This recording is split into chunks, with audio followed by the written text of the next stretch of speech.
बहुत समय पहले अयोध्या नाम की एक सुंदर नगरी थी। वहां राजा दशरथ राज करते थे। उनकी प्रजा बहुत खुश रहती थी।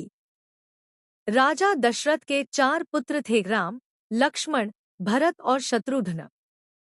उनमें से राम सबसे बड़े थे। राम बहुत दयालु, बहादुर और सत्य बोलने वाले थे। लक्ष्मण अपने बड़े भाई राम से बहुत प्यार करते थे और हमेशा उनके साथ रहते थे। एक दिन अयोध्या के महल में एक महान ऋषि आए। उनका नाम था ऋषि विश्वामित्र।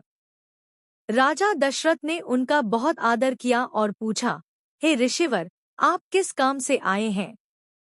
ऋषि विश्वामित्र बोले, हे राजन, मैं जंगल में एक यज्ञ कर रहा हूँ। लेकिन कुछ राक्षस बार बार आकर उस यज्ञ को नष्ट कर देते हैं। मैं चाहता हूँ कि आपके पुत्र राम मेरे साथ जंगल में चलें और यज्ञ की रक्षा करें। यह सुनकर राजा दशरथ चिंतित हो गए। उन्होंने कहा, राम अभी बहुत छोटे हैं। वे भयानक राक्षसों से कैसे लड़ेंगे? मैं अपनी सेना भेज देता हूँ। लेकिन ऋषि विश्वामित्र बोले, मुझे सेना नहीं चाहिए। मुझे केवल राम चाहिए। तभी गुरु वशिष्ठ ने राजा दशरथ को समझाया। उन्होंने कहा, राजन, चिंता मत कीजिए। राम बहुत वीर हैं। उन्हें ऋषि विश्वामित्र के साथ जाने दीजिए। रास्ते में ऋषि विश्वामित्र ने राम और लक्ष्मण को कई दिव्य अस्त्र शस्त्रों का ज्ञान दिया। उन्होंने उन्हें शक्तिशाली मंत्र भी सिखाए। कुछ समय बाद वे एक घने जंगल में पहुंचे। वहां एक भयानक राक्षसी रहती थी जिसका नाम ताड़का था।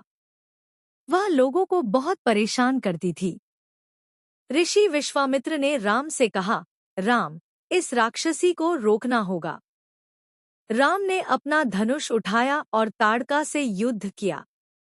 अंत में राम ने ताड़का को मार दिया और जंगल को उसके आतंक से मुक्त कर दिया।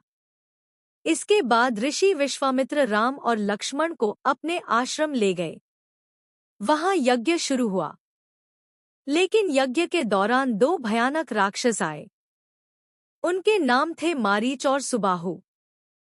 वे यज्ञ को नष्ट करने आए थे।